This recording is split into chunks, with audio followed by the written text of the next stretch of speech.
You guys, I totally fucked this poster up. You know how I told you that I hate it when, like, letters run off the page? That's exactly what they did. And look at that C. It looks so stupid. Anyway. See, my S's. I like my E's. My E's are cool, my N's are cool, my A's are cool, my R's are cool, my U's are cool. Sometimes my T's, sometimes my O's. But damnity damn those S's! The S's are really hard.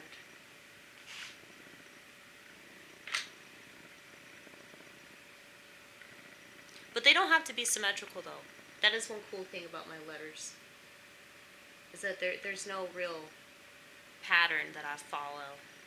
You know, I just kind of do whatever I feel like at the time.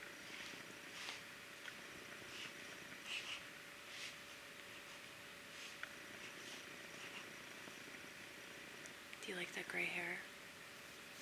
It looks greasy, but I promise it's not greasy. I just washed it.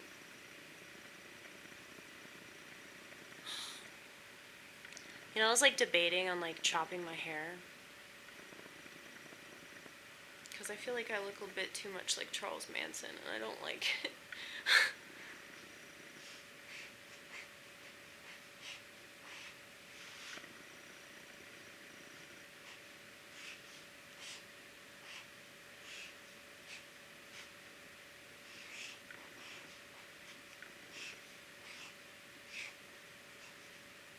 Dude, my R's are really cool.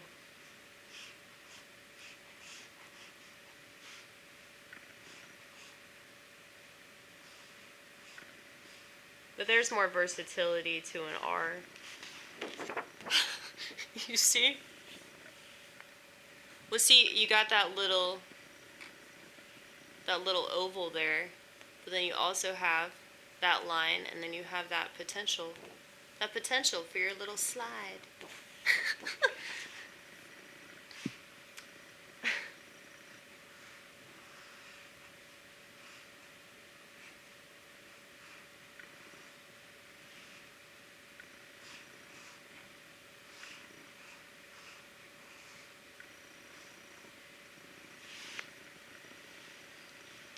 So, it's gonna say our ancestors are turning in their graves.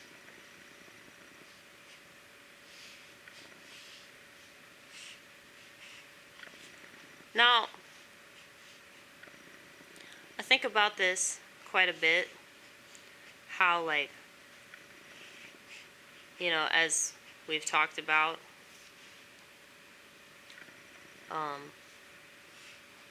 everybody wants to be at war with each other and blame each other for like why things are shitty, and it's like, you know, the boomer generation is a generation that's often cited as like the reason why everything's terrible in America. So it's the boomer generation, and it's Gen X, and people are blaming, you know, millennials for the way that they're raising their kids, and then, you know, you have Gen Z and Gen Alpha that they complain about because of their dependence on technology, and like I always say, blame everybody because they all chose it. Except, well, Zoomers didn't choose it, Gen Alpha didn't choose it, but like they're turning into monsters because of it. But like, really, you can't just blame people. Like it's always, you know, the massive amounts of people that like control things more than either the elite or like the small group of us over here that don't want anything to do with what the masses are doing. You know? So like the Luddites that existed during the First Industrial Revolution were like against machines. And so I kind of feel like I'm a new Luddite, I guess. I'm a new wave Luddite with my flippy. Ooh, it's 4:19, you guys. It's fast approaching my favorite time in the whole world. So, just wait for it. You like this picture of my cat? She looks like a total goddess, doesn't she? She's like, worship me, worship me. Egypt did it right. They did. We look at crazy cat ladies like they're just so stupid and pathetic, you know? And then we look at dogs like they're some kind of god, like they're our saving grace and everything. And yet if you go to like other countries, it's just like they have completely different takes on animals. You know, a lot of countries will like literally eat dogs. They'll eat dogs, or they regard dogs as like scum and they're dirty. They don't want anything to do with them. But then they see cats as like being these like privileged creatures, you know? So I was watching this thing with a cat cafe. It's the largest cat cafe, and it's located in Japan. And this place looks so fucking amazing, and I really want to go. It's making me want to get a passport. I was gonna say a permit. I'm like, that's not it. Yay! We don't smoke weed anymore, but if we did, we'd be doing it right now. Not that it matters, because time isn't real, but whatever. It's always 420, right? It's always 420. But yeah. I've always been the type of person that could, like, just go somewhere in my head.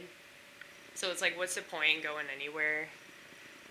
You know? Like, just like, I can take any situation and like just try to make the most out of it, and I'm very adaptable, you know. So I guess that's why I'm also like a total homebody, because it's like I don't need to go out and like act like I'm seeing the world. I mean, a lot of these people that travel, like they do that shit to fill a void.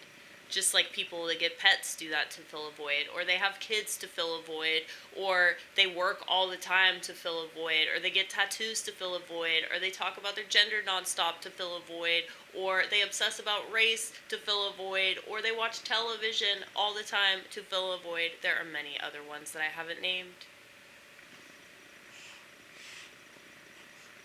Anyway, I'm almost done with this poster here.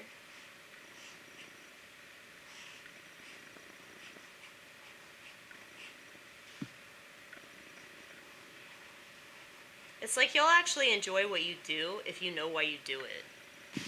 You know what I mean? It's like most of these people don't know why they do anything, and that's why they yell at other people for not doing the same things that they don't even understand why they do in the first fucking place. Our ancestors are turning in their graves. That is a general sentiment. And I'm sure that I would have always felt that way no matter what time period I was born in, you know? So I was born in 85, and it just seems to me that all these generations have the same level of hopelessness. It's just a different form of it. It's another version of it. It's another version of this is popular, this is cool, this is what everybody's doing. Do this or you're a piece of shit. Don't do this or you're a piece of shit. You know? It's like everybody's fighting, everybody hates each other, nobody's satisfied with anything. It just keeps getting progressively worse. And I use that adverb whenever I'm talking about something bad. So whenever you use the term progressively as an adverb, you're always going to be talking about something bad. So why do we use it as, is it a noun? Well, it's a state of being, I think. So whatever that is. Well, a noun is a person, place, or thing. So I guess it would be kind of a verb in a way. You should look it up. I should look it up, but I'd rather ponder. But anyway, yeah, so we use progressively as an adverb, as a pejorative. So why do we use it in the opposite sense? Like, it does not make any sense to me.